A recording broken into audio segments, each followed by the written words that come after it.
چند سال قبل جب چائنا میں زلزلہ آیا تو کئی افراد اس قدرتی آفات میں ہلاک ہوئے. عمارتیں ملبے کا ڈھیر بن گئیں اور کئی دن لگے ان عمارتوں کے ملبے کو ہٹانے میں. جب ایک عمارت کا ملبہ ہٹایا گیا تو اس کے نیچے سے ایک 2 سالہ بچہ اور اس کی ماں کو بے ہوش حالت میں پایا گیا. ماں کے صرف دونوں ہاتھوں کی انگلیاں زخمی تھیں، باقی نہ بچے کو کوئی خروش آئی اور نہ ماں کو.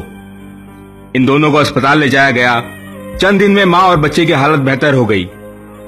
جب ماں سے پوچھا گیا کہ آپ کے دونوں ہاتھوں کی انگلیاں زخمی کیسے ہوئیں تو ماں نے بتایا کہ 2 سے 3 دن تک میں اپنے بچے کو اپنا دودھ پلاتی رہی.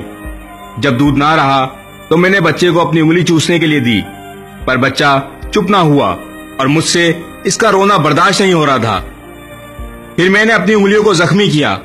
جب میری انگلی سے خون نکلنے لگا تو میں نے اپنی انگلیاں اس کے منہ میں دیں اور وہ آرام سے میرا خون پیتا رہا. اس طرح باقی کے دنوں میں نے اپنے بچے کو اپنا خون پلا کر زندہ رکھا.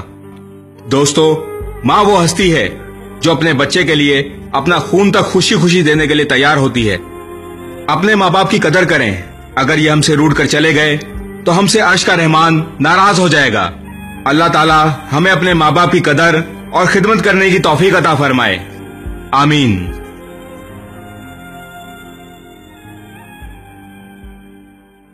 اس ویڈیو کو شیئر ضرور کریں.